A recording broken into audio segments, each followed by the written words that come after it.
L'ancienne star de cette catégorie des SUV va-t-elle enfin reprendre sa première place? C'est ce que voudrait Peugeot, vous vous en doutez, puisqu'entre la première et troisième génération de ce Peugeot 3008, de l'eau a coulé sous les ponts, mais surtout il y a eu énormément de nouveaux concurrents qui sont arrivés sur le marché. Alors Peugeot a décidé de lancer cette troisième génération avec une motorisation 100% électrique que je vous avais déjà présenté sur ma chaîne YouTube, le Peugeot i3008, mais qui ne va pas représenter le gros des ventes, du moins dans un premier temps, puisque c'est la version hybride auto-rechargeable de 136 chevaux que je vous présente dans cette catégorie, qui elle, sans nul doute, de par sa polyvalence, mais aussi la largeur de son champ d'action, par rapport à la version 100% électrique, va truster le haut du panier en termes de volume de vente chez le constructeur français Peugeot. Si je prends l'année 2024 en termes de vente entre le 1er janvier et octobre 2024, la star de ce segment, c'est bel et bien le Renault Austral qui frôle les près de 20 000 ventes sur cet exercice de 10 mois, quand le Peugeot 3008, lui, peine à dépasser les 13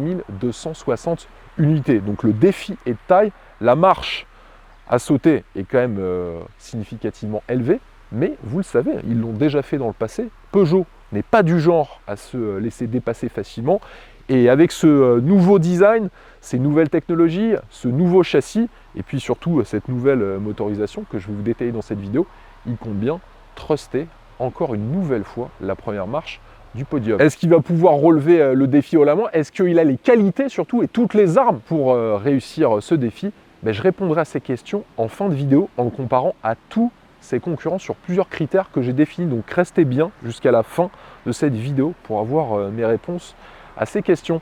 Pour y répondre, je vais bien sûr vous détailler comme à mon habitude toutes ses caractéristiques extérieures, intérieures, son habitacle, ses technologies embarquées. J'irai faire un tour sur la route pour vous donner mon avis sur son comportement routier et je conclurai cette vidéo avec non seulement tous ses défauts, et il y en a certains, et aussi toutes ses qualités. Sur YouTube, n'oubliez pas de vous abonner, les amis, à ma chaîne YouTube. C'est chaque vendredi à 17 h, je diffuse un essai détaillé. Donc abonnez-vous, activez cette fameuse cloche de notification. Et pareil sur mes comptes Le Vendeur Automobile sur TikTok et Instagram, je diffuse que du contenu exclusif. Les fans des deux premières générations du Peugeot 3008, je pense que cette vidéo, elle est faite pour vous. Donc soyez bien attentifs et restez jusqu'au bout de la vidéo.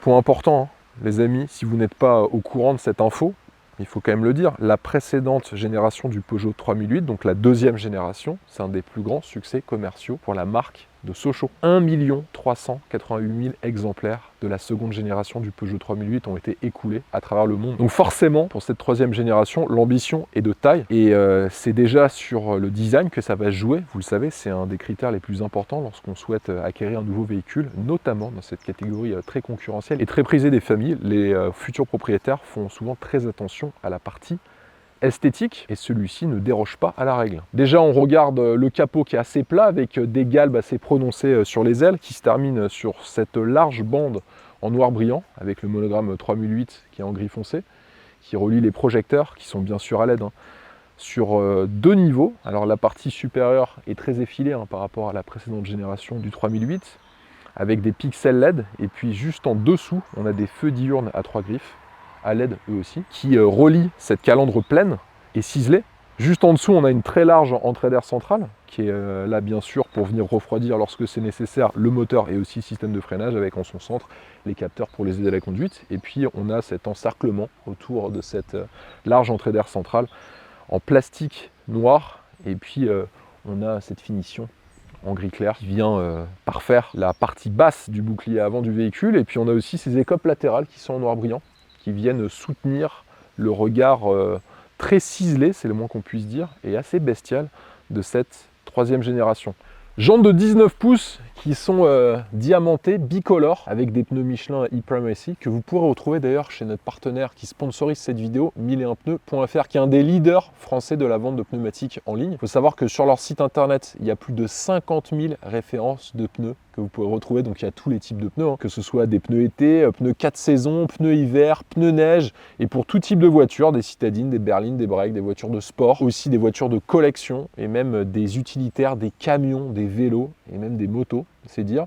Et surtout sur le site 1001pneus.fr, si vous avez des questions avant de commander vos nouveaux pneus, vous pouvez poser ces questions via le chat, par email ou tout simplement par téléphone. Et vous pouvez vous faire livrer chez vous vos nouveaux pneus ou sinon dans un des 4500 centres partenaires. C'est vraiment hyper pratique. Alors, sur les voitures hybrides comme celle-ci, il faut savoir que le choix des pneumatiques, il peut s'avérer assez complexe. Et c'est pour ça que 1001pneus.fr a créé une rubrique spécifiquement pour les voitures hybrides. Puisque ces voitures, de par leur poids, qui est causé par la présence de batteries, de moteurs électriques, donc le poids est plus important qu'une voiture thermique traditionnelle.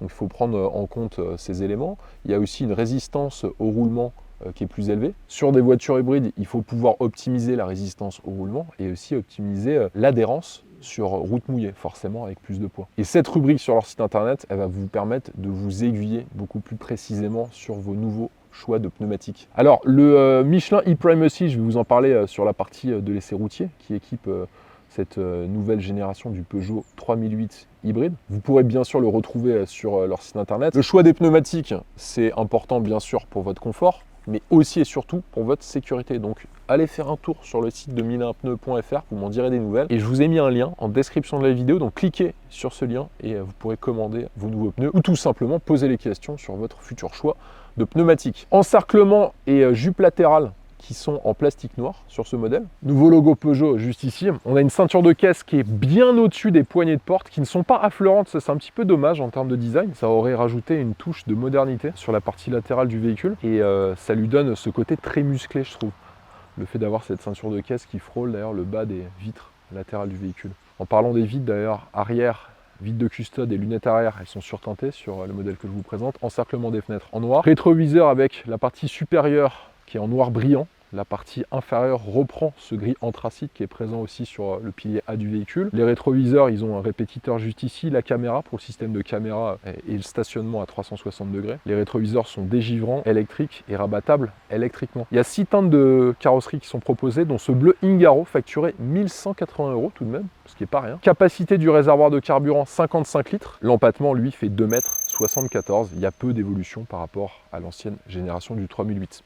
Toit noir de série sur la finition GT. On a ce béquet arrière assez profilé qui reprend ce noir brillant. Et sur la partie latérale, le gris météore. Gris météore d'ailleurs qui est beaucoup repris sur cette partie du diffuseur à l'arrière du véhicule. Et aussi également sur le monogramme Peugeot et 3008. La lunette arrière est assez inclinée. Ça lui donne ce côté très profilé quand on regarde le véhicule de côté. En revanche, vous allez voir quand on est à l'intérieur, ça empiète un petit peu malheureusement sur l'habitabilité au siège arrière. Léger bec de canard en couleur carrosserie.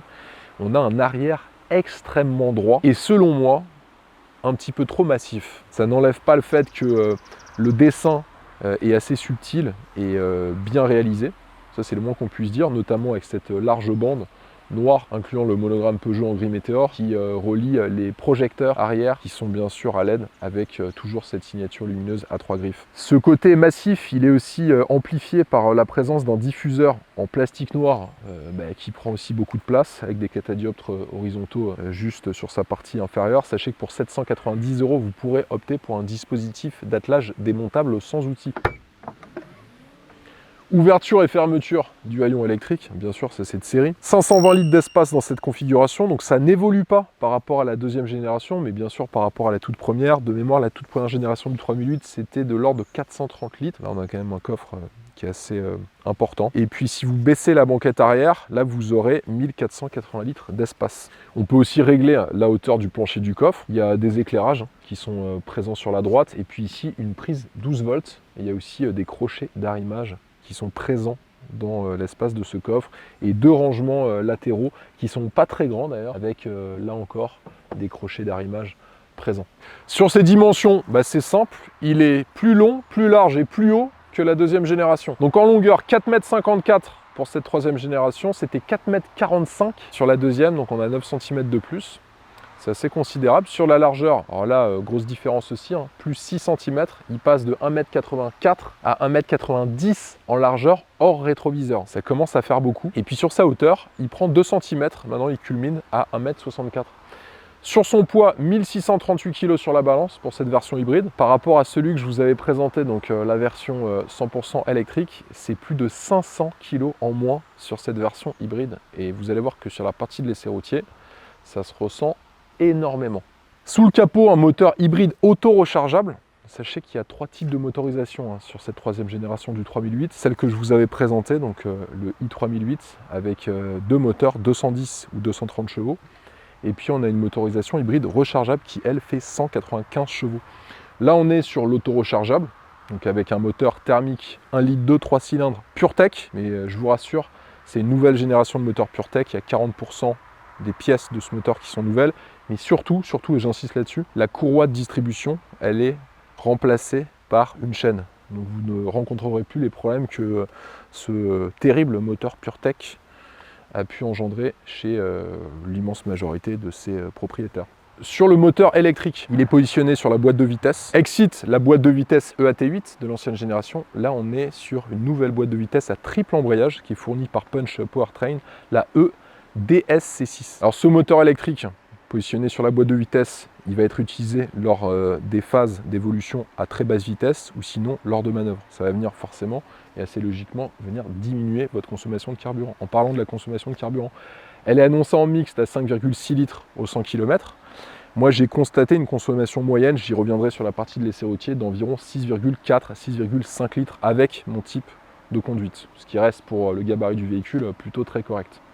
Sur les performances 200 km/h en vitesse de pointe et en accélération, c'est pas un foudre de guerre, mais vous ferez le 0 à 100 km/h en 10,2 secondes, bien assez pour transporter votre famille d'un point A à un point B. Et dernier point, transmission aux roues avant via cette nouvelle boîte automatique DCS6 à 6 rapports. Prix de base, 38 490 € pour cette version hybride auto-rechargeable. Et si vous optez pour la finition GT, que je vous présente dans cette vidéo, là ce sera 42 990 €. Il émet 127 grammes de CO2 par kilomètre, donc en 2024, vous paierez ce satané malus écologique qui ne sera pas très élevé, mais vous le paierez quand même, qui s'élève à seulement, pour le moment, 240 €. Passons maintenant à l'intérieur avec les places arrière. Alors, le véhicule a grandi en termes de dimension, je vous l'ai dit, plus 6 cm en largeur, plus 2 cm en hauteur et plus 9 cm en longueur. Et sur les places arrière, j'ai du mal à voir l'augmentation de l'habitabilité. Et ça, c'est bien dommage. J'ai réglé le siège avant pour ma taille. Je vous le rappelle, moi je fais 1,88 m. Donc je l'ai réglé comme je règle tous mes sièges dans les voitures que je vous présente. Et ce qu'on constate, c'est qu'à l'arrière, ça passe pour une personne de ma taille, mais les genoux commencent rapidement à toucher la structure du siège avant. Ça, c'est un petit peu dommage. On a heureusement, pour compenser ce manque d'habitabilité à l'arrière, un toit ouvrant panoramique qui est facturé 1 250 € en option avec un ciel de pavillon qui est anthracite. Ça, c'est plutôt sympa et bien vu de leur part. Au niveau de l'assise, je la trouve assez ferme sur l'arrière. Elle n'est pas inconfortable, mais je la trouve assez ferme. C'est pas ça le problème sur les places arrière, mais bel et bien la verticalité du dossier. Regardez plutôt. On a l'impression vraiment d'être contre un arbre lorsqu'on s'assoit à l'arrière. Les sièges, heureusement, ne sont pas inconfortables comme je vous l'indique. Et la place du centre, en revanche, là, ce sera pour le coup pas confortable du tout. Donc ce sera un véhicule bien pour 4 adultes. Par contre, la 5e personne qui est ici, essayez de privilégier une personne que vous appréciez pas trop. Parce que sinon, je vous assure, vous allez passer un très mauvais voyage. Au niveau des selleries de série, vous avez une sellerie tissu. Et en option, pour 1 900 €, vous pouvez opter pour une sellerie avec de l'Alcantara embossé, qui inclura également les sièges arrière chauffants. En accoudoir central, avec un petit rangement et 2 porte-gobelets, on a aussi des vitres de custode qui vous apportent un puits de lumière supplémentaire dans l'habitacle. Et ça, c'est bienvenu au vu de ce côté d'engoncement un petit peu trop prononcé sur les places arrière. Banquette arrière rabattable en 40-20-40. On a des filets de maintien juste ici, des bus d'aération orientables, une prise 12 volts, 2 prises USB-C, un petit rangement, un plancher quasi plat, puisqu'il y a un petit rebond d'environ 5 cm.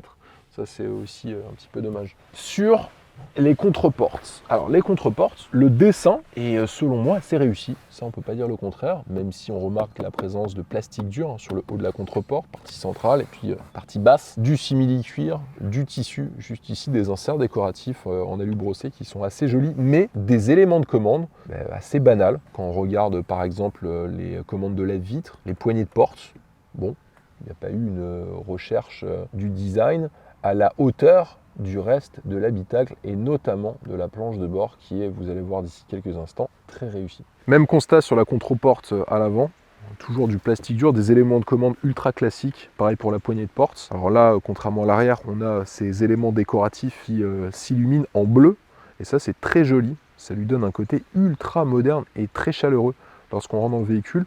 Et puis contrairement aussi aux places arrière, la partie supérieure est en plastique moussé. On a un éclairage d'ambiance personnalisable bicouleur. Les seuils de porte, ils sont en inox avec le monogramme Peugeot. Et vous avez aussi le pédalier qui est en aluminium. Le système audio de série comprend 6 haut-parleurs et en option pour 850 €, c'est le cas sur notre modèle d'essai. Là, vous aurez accès au modèle Focal 10 haut-parleurs. Sur les sièges de série, vous avez le chauffage des sièges, réglage manuel, et avec l'intérieur en Alcantara, là, vous aurez accès au réglage électrique. Ils sont certifiés AGR et ils sont aussi chauffants et massants. Sur le confort des sièges, alors, moi j'ai trouvé que les flancs, bien qu'ils soient assez marqués, je vous fais souvent cette analyse parce que c'est marquant lorsqu'on s'assoit dans une voiture, lorsque les flancs sont trop marqués. On ressent assez rapidement, au bout de quelques dizaines de kilomètres, une forme d'inconfort qui est vraiment pas agréable si on souhaite enchaîner une journée complète de roulage. Donc les sièges ont un look sportif, de voiture de sport, mais sur le maintien, on constate que l'assise est extrêmement large. On ne se ressent pas dérangé par ces flancs qui visuellement sont marqués. Ils le sont beaucoup moins lorsqu'on s'assoit dans le siège. Au niveau de l'appui-tête, moi j'ai trouvé que c'était assez correct, même si je le trouve un peu trop ferme selon moi. Alors vous le savez, pour des normes de sécurité, les appuis-têtes sont souvent durs, malheureusement. Bon, si vous souhaitez avoir un peu plus de souplesse, achetez des appuis-têtes sur internet. Il y en a des très bien, des sur-appuis-têtes qui sont parfaits.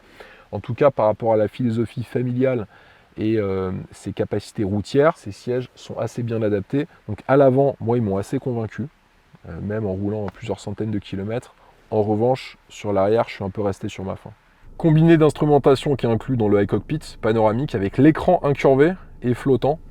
En fait, vous avez l'ensemble des deux écrans, donc instrumentation et infodivertissement, qui fait 21 pouces. Ce qui est assez marrant, c'est que sur l'écran d'instrumentation, j'ai trouvé que la lisibilité était bonne, même si avec ce iCockpit, on retrouve un petit peu les travers de l'ancienne génération, avec le haut du volant qui vous cache une partie inférieure de l'écran d'instrumentation. Bon, ça c'était un petit peu le cas sur l'ancien, mais de manière un peu moins dérangeante. Et surtout, on a la possibilité, si on veut vraiment jouer le jeu du iCockpit, de baisser la hauteur du volant et ainsi de pouvoir profiter de l'intégralité de l'affichage sur l'écran d'instrumentation. Donc ça a évolué positivement, mais selon moi c'est pas encore ça. Volant GT en cuir à 2 branches, multifonction et chauffant, assez joli avec 2 méplats, un méplat en bas et également en haut. À droite, on a accès au multimédia, au volume du système audio, à la commande vocale, à la navigation dans l'écran d'instrumentation, et à gauche à l'ensemble des aides à la conduite.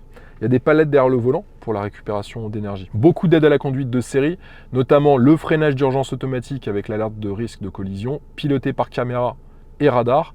Et on a aussi le régulateur de vitesse adaptatif avec la fonction Stop and Go. Pour 1 250 €, vous pourrez opter pour le pack 360 Vision et Drive Assist Plus. Là, vous aurez accès à l'aide au stationnement 360 degrés, au Drive Assist Plus 2.0 et aussi à la conduite semi-autonome.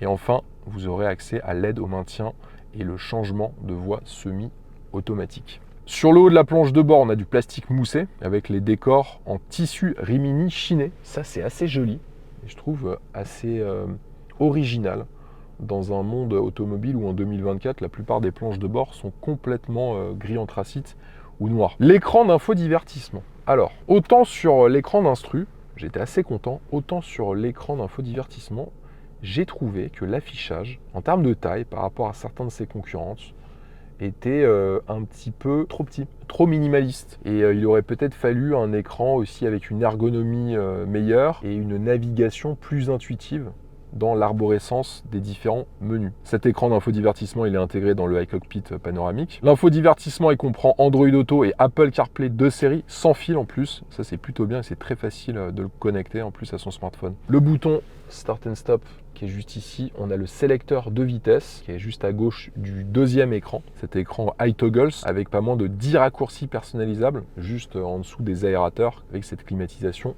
bisone. On a un chargeur à induction de série juste en dessous, et une longue ligne de commande pour réglage tactile de la climatisation, les modes de conduite, les warnings et aussi la molette du volume qui est juste ici. On a un bac de rangement avec une prise 12 volts et 2 prises USB qui est situé juste ici. d'ailleurs avec énormément de place, ça c'est plutôt bien vu. 2 porte-gobelets, frein de parking électrique et on a un accoudoir central avec un rangement assez profond dans lequel vous pourrez facilement ranger votre portefeuille, des clés. Et il y a aussi un éclairage du contenant qui est disponible et vous avez aussi un bac juste ici que vous pourrez déplacer à votre guise. Power, weakest, forward, money, driven, major, fraud, breathless, body, diamond, ruins, wanna be it, wanna feel Passe it. maintenant à l'essai routier. J'avais déjà essayé la version 100% électrique il y a quelques semaines, donc c'est bien de l'essayer seulement un mois après cette petite version de 136 chevaux hybride auto rechargeable. Alors je vais commencer déjà par vous parler de ces suspensions. Les suspensions sont un petit peu différentes par rapport à la version 100% électrique. Alors à l'avant, on a toujours des pseudo McPherson. En revanche, à l'arrière, sur cette version hybride, on a une traverse déformable, tandis que sur la version 100% électrique, on a un essieu multibras. Et ce que je vais vous dire, je ne l'avais pas ressenti sur la version 100% électrique, et malheureusement sur celle-ci, au bout de quelques kilomètres sur des routes qui certes n'étaient pas en très bon état, je m'en suis immédiatement aperçu. Elle a du mal à absorber les défauts de la chaussée. Elle en demeure pas moins confortable, hein. C'est pas ce que je suis en train de dire, mais sur une route lisse, par exemple comme celle-ci, alors là c'est vraiment un confort, peut-être pas royal, mais un confort ultra appréciable. Elle est vraiment dans le haut de la fourchette de sa catégorie. Par contre, dès qu'on commence à avoir des petites aspérités, des défauts sur la chaussée, des trous, des dodanes, etc., là, la filtration des défauts fait remonter des informations pas très agréables dans le bas de votre dos. C'est un petit peu dommage. Et ce que j'ai retenu aussi, c'est que même si elle apporte toujours du confort sur une chaussée classique comme celle sur laquelle je suis en train d'évoluer devant moi, j'ai remarqué que le châssis était moins dynamique que sur la précédente génération du 3008, qui était souvent loué pour justement ses qualités, non pas sportives mais dynamiques, sa facilité à enrouler les virages, à savoir bien gérer le roulis, les effets de tangage. Ben, je remarque que celle-ci, si on se concentre par exemple sur le roulis, elle a plus de mal que la deuxième génération à y faire face, à contrer les effets de tangage également. Et je trouve que le train avant est moins incisif que sur la deuxième génération du 3008.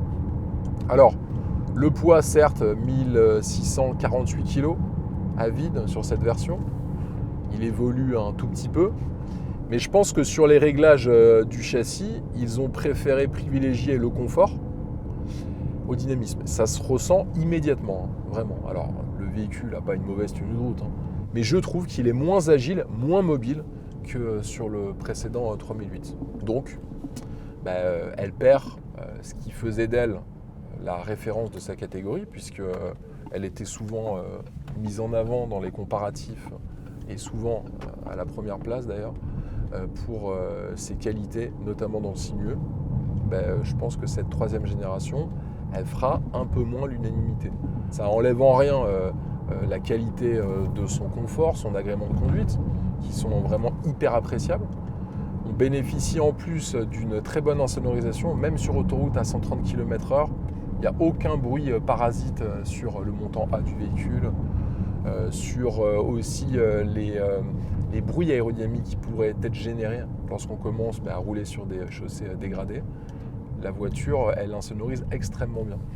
Donc ça aussi, ça joue dans la qualité de l'agrément de conduite qu'elle arrive à distiller quand on commence à enchaîner plusieurs dizaines, voire centaines de kilomètres. Diamètre de braquage 10,6 mètres, ça c'est un point fort. Vous pourrez manœuvrer assez facilement, même dans des parkings étroits ou des espaces extrêmement réduits. Et quand on a une voiture de cette taille, hein, qui fait maintenant 4,54 m de long pour 1,90 m en largeur hors rétroviseur, ça commence à faire. Hein. Je vous assure que c'est plus qu'appréciable. Sur les modes de conduite, j'ai pas noté de changement vraiment flagrant d'un mode de conduite à l'autre, si ce n'est bien sûr une meilleure réactivité du véhicule lorsque vous passez en mode sport. Et en mode éco, vous pourrez facilement jouer sur la consommation en l'optimisant le plus possible.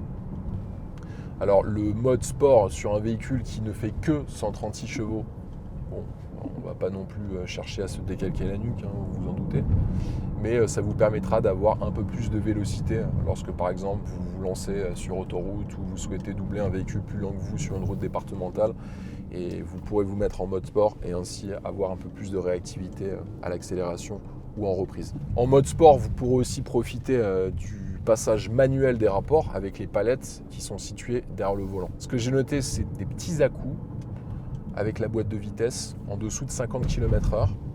Alors, c'est pas tout le temps, mais dès qu'on commence à relancer, notamment dans les centres-villes, elle a une tendance à des moments à vous donner des petits à-coups. J'ai vu en plus que c'était un problème récurrent sur le véhicule, pas trop dérangeant outre mesure, mais on le ressent. Sur le système de freinage et les distances surtout de freinage, je l'ai trouvé beaucoup plus efficace que la version 100% électrique. Alors bon, déjà, vous allez me dire, très bien, il n'y a pas de batterie. Ben, vous avez raison, parce que là, il y a plus de 530 kg d'écart entre la version du i3008 et celle que je vous présente dans cette vidéo. Donc forcément, vous vous en doutez, sur les phases de décélération ou de gros freinage appuyé, celle-ci, elle freine extrêmement bien et super court. Elle en est même ultra rassurante, peut-être trop adhérent. Moi, elle m'a surpris. J'ai fait 3 freinages d'urgence vraiment très appuyés. Et à chaque fois, on est étonné des distances. Je vais vous faire la démonstration. Je suis à 90 km/h. Là, il y a un panneau devant moi. Je m'arrête au panneau alors que j'arrivais à 90 km/h. Si je fais le même test avec le Peugeot i3008, je vais arriver après le panneau. J'en suis même certain. Donc, elle apporte du confort, de la sécurité. Comme je vous le disais tout à l'heure, ces pneumatiques, ils ont été spécifiquement développés pour des voitures hybrides qui, de par leur conception, leur architecture, sont plus lourdes que des voitures qui ne sont pas équipées de batteries et de moteurs électriques. Et le e-Primacy, il offre non seulement des distances de freinage qui sont courtes, une très bonne accroche, que ce soit sur sol sec ou sol mouillé. On a aussi un pneu avec une très bonne structure qui permet des vitesses de passage en courbe élevées et aussi des accélérations dans lesquelles il n'y a pas de perte de motricité qui pourrait altérer les chronos, notamment sur le 0 à 100 km/h. La durée de vie du pneu est aussi optimisée grâce à la structure de conception de celui-ci. Donc ça vous permet en gros de changer de pneu moins souvent, pour vous la faire simple. Et surtout, la structure permet des consommations de carburant qui sont plus réduites d'environ 7%. Par rapport à un véhicule qui n'est pas équipé de ces pneumatiques. Si vous souhaitez avoir plus d'informations sur ces pneus, allez sur le site 1001pneus.fr. Non seulement il y a une rubrique qui est dédiée pour les véhicules qui sont hybrides ou hybrides rechargeables, mais surtout ils ont un chat via lequel vous pourrez poser toutes les questions que vous souhaitez. Il y a aussi la possibilité de les contacter par téléphone ou encore par email et ils sont hyper réactifs. Allez en description de ma vidéo YouTube pour cliquer sur le lien de 1001pneus.fr et ainsi accéder à plus de 50 000 références sur leur site internet. Sur la motorisation, 136 chevaux, 230 Nm de couple. Bon, c'est pas un foudre de guerre, c'est le moins qu'on puisse dire, surtout que certains de ses concurrents, et je vais y revenir en conclusion de la vidéo, font mieux, avec minimum 50 chevaux de puissance supplémentaire par rapport à ce petit moteur.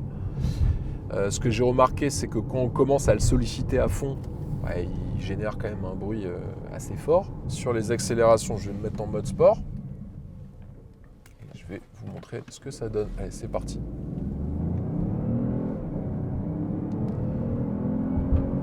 « 10,2 secondes de 0 à 100. Je ne vais pas vous dire que vous aurez le temps de faire votre café, mais pas loin. Ce ne sont pas des véhicules avec ces motorisations qui sont achetées pour leur performance, leur dynamisme, leur côté sportif. Ils sont achetés pour leur confort, leur habitabilité, leur bonne insonorisation et pour rien d'autre. Pour conclure sur la partie de l'essai routier, moi ce que j'ai retenu, c'est que les suspensions acceptent moins les défauts de la chaussée. Et ce qui est plutôt pas mal, en revanche, c'est les consommations qui sont bien contenues. On est à peine plus de 6 litres en conduisant tout à fait normalement. Le véhicule reste confortable sur des chaussées sans trop de défauts. Et puis, il y a une excellente insonorisation dans l'habitacle. Donc ça profitera pour le conducteur, mais aussi et surtout pour ses passagers. Et l'infodivertissement est beaucoup mieux fait et on a le iCockpit qui enfin vous permettra de voir tout l'écran. Preuve en est, regardez plutôt. Hein. Là, je peux voir l'intégralité de l'écran d'instrumentation. Moi, c'est ce que je détestais sur la première et deuxième génération du 3008. Véhicule confortable, voire très confortable sur les sièges avant, avec un bon maintien latéral. Et puis, on a toujours ce confort global qui a fait le succès des autres générations. Pour rappel, hein, c'est quasi 1,4 million d'exemplaires vendus sur cette deuxième génération. Le succès a été stratosphérique. Est-ce que celui-ci va connaître le même succès? Est-ce qu'il va pouvoir encore une fois jouer sur le devant de la scène et occuper la première place de son segment? Sa réponse dans quelques instants.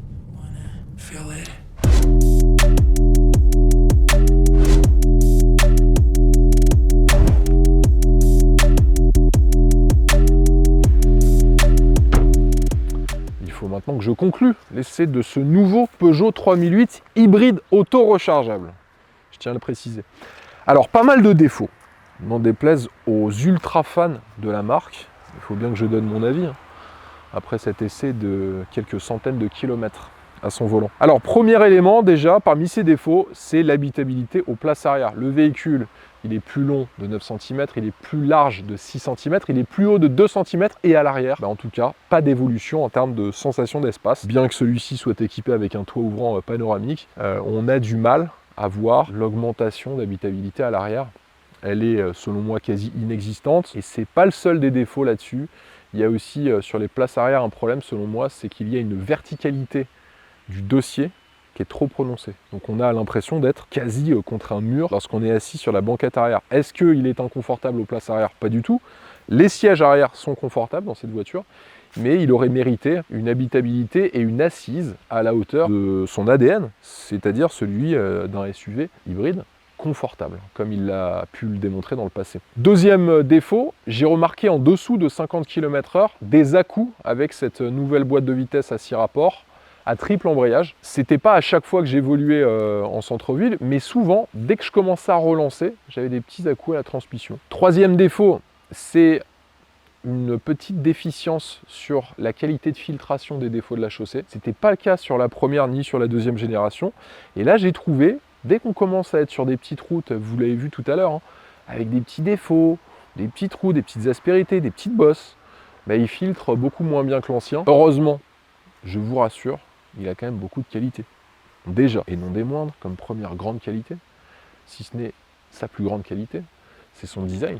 Parce que sur le design, alors là vous pouvez me raconter tout ce que vous voulez sur la tenue de route, l'habitabilité au siège arrière, tout ce que vous voulez. Par contre sur l'esthétique, aussi bien à l'extérieur que dans son habitacle, il met une sacrée claque à toute la concurrence. Bravo à Peugeot sur ça.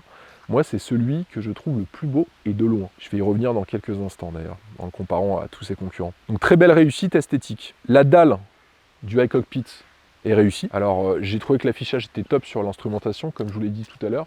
Un peu moins aimé l'infodivertissement. Je ne sais pas pour quelle raison, j'ai trouvé que c'était moins intuitif, en tout cas, que chez certains de ses concurrents. Sobriété du moteur aussi parmi ses qualités, puisque j'étais à peine 6,4 litres au 100 km, ce qui est on ne peut plus correct pour un véhicule de ce gabarit. Et enfin, dans le iCockpit, moi il y a une chose qui me dérangeait beaucoup sur les anciennes générations, c'était le fait que le volant obstruait complètement l'affichage de l'écran d'instrumentation. Là c'est moins le cas, voire quasi plus le cas. Ça dépendra du réglage que vous faites du volant. Donc si vous mettez votre volant assez bas, vous aurez une visibilité parfaite sur l'écran d'instrumentation.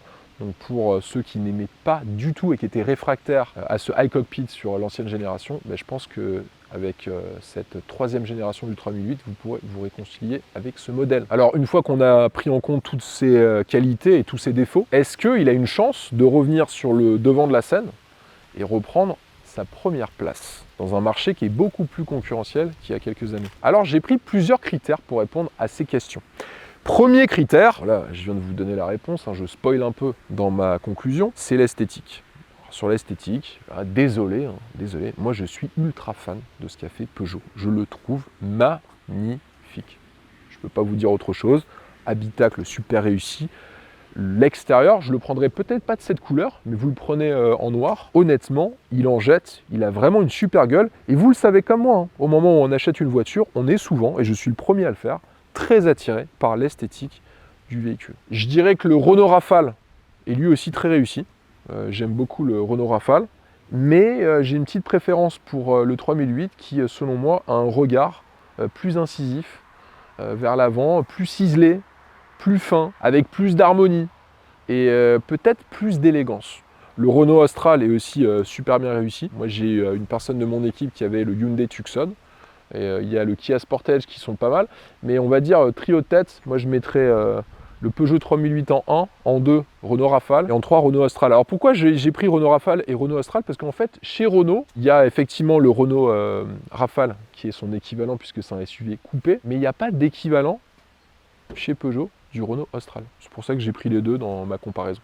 Sur les performances, 136 chevaux, c'est autant que le Citroën C5 Aircross et c'est plus que le Volkswagen Tiguan qui fait 131 chevaux mais qui est aussi disponible d'ailleurs en 150 chevaux, mais c'est moins en fait que tous les autres, que le Nissan Qashqai, que le Renault Rafale qui fait 200 chevaux, que le Renault Austral lui aussi qui fait 200 chevaux, que le Kia Sportage qui fait 210 chevaux, qui est aussi disponible en 4 roues motrices, et que le Hyundai Tucson qui fait 215 chevaux aussi disponible en 4 roues motrices. Donc sur la puissance, il marque pas trop de points. Sur son poids, 1648 kg. Donc c'est plus que le Nissan Qashqai, que le Volkswagen Tiguan, que le Citroën C5 Aircross. Et c'est aussi plus que le Renault Austral, mais c'est moins que le Kia Sportage, à seulement 1 kg près, que le Hyundai Tucson, là aussi à seulement 2 kg, et que le Renault Rafale qui fait 1653 kg. On est quand même sur des valeurs assez proches, le plus léger étant le Nissan Qashqai. Sur son prix, 38 490 €. Donc là, il est moins cher que le Kia Sportage, que le Volkswagen Tiguan et que le Renault Rafale qui s'affiche à 45 000 tout de même. Et les autres sont un tout petit peu en dessous, mais les différences sont de l'ordre de 1000 à 1500 € avec le Qashqai, le C5 Aircross et le Hyundai Tucson. Sur le coffre, 520 litres, c'est plus que le Nissan Qashqai, mais c'est moins que tous les autres. Et ça, c'est bien dommage. Dans un véhicule qui se veut familial, il est clair que d'avoir un coffre qui n'est pas parmi les plus grands, ça peut être un désavantage au moment de signer le chèque. Bon, une fois qu'on a dit tout ça, quelles sont ses chances alors? Selon moi, effectivement, c'est pas le plus puissant, c'est pas celui qui a le plus grand coffre, c'est pas celui qui a la plus grande habitabilité sur les places arrière, mais c'est clairement le plus beau. Et quand on achète une voiture familiale, on a aussi envie de se faire plaisir. Mais par rapport à l'ancienne génération qui était un petit peu toute seule dans son segment, le Renault Austral et le Renault Rafale, qui sont un peu ces deux concurrents directs, non seulement sur les caractéristiques, mais aussi en termes de volume de vente. Si je me concentre sur la France, je pense qu'ils vont vraiment lui faire de l'ombre. Je ne pense pas qu'il puisse renouveler le succès qu'il a connu avec sa deuxième génération, dans laquelle il était clairement seul au monde, il faut le dire, ou quasi seul au monde. Il va être grandement grignoté en termes de part de marché par le Austral, et puis le Rafale, même s'il est plus cher, va quand même lui faire de l'ombre. Dans les deux cas, ils ont des moteurs de 200 chevaux. Il y a quand même plus de 50 chevaux de différence avec le Peugeot hybride auto-rechargeable. Il faudra vraiment aller sur l'hybride rechargeable pour aller sur des valeurs de puissance proches de l'Austral et du Rafale hybride. Ça, c'est un petit peu dommage. Mais sur le design intérieur, extérieur, les jantes, vous regardez le véhicule sous toutes ses coutures, il est vraiment superbement réussi. Donc la première place, je pense qu'elle va être compliquée. En tout cas sur 2024, c'est sûr qu'il ne l'aura pas puisque l'Austral a pris trop d'avance. Et le lancement de celui-ci est arrivé pas au début de l'année ni l'année dernière. Donc il a dû prendre en charge tout le début de son lancement. Et surtout au début, il était disponible en i3008, donc en version 100% électrique. Mais ce qui est intéressant de la part de Stellantis là-dessus, c'est qu'il parie sur un châssis, une plateforme multi-énergie, aussi bien avec du 100% électrique, de l'hybride, mais aussi de l'hybride rechargeable. Donc je pense ce qui est bien, c'est qu'il pourra s'adapter aux évolutions du marché de manière flexible et efficace. Ça, c'est un bon point. Donc 2024, Renault Austral devant, clairement. 2025, on va voir. Mais je pense qu'il va en séduire plus d'un juste sur le design. Et vous le savez comme moi, le design, c'est quand même super important au moment où on signe le chèque. Future Star, je ne sais pas. Il y a fort à parier que dans les 24 prochains mois, l'Austral puisse être devant. On verra si j'ai raison ou tort. Et je pense que le Renault Austral risque de spotter la première place pendant au moins 24 à 36 mois. Sur YouTube, les amis, je tenais à vous remercier encore une fois. On est plus de 750 000 abonnés sur ma chaîne YouTube et c'est grâce à vous. C'est grâce à vous qui me regardez toutes les semaines, qui me regardez la nuit, quand vous voulez, sur Internet. Je suis aussi disponible sur Instagram et TikTok avec mes comptes Le Vendeur Automobile. C'est aussi simple que ça, donc foncez, vous abonnez. Je vous mets en description de cette vidéo tous mes réseaux sociaux et surtout sur YouTube, abonnez-vous, mais activez la cloche de notification. C'est primordial pour pas rater mes vidéos. Puis moi, je vous dis à la semaine prochaine. Allez, ciao.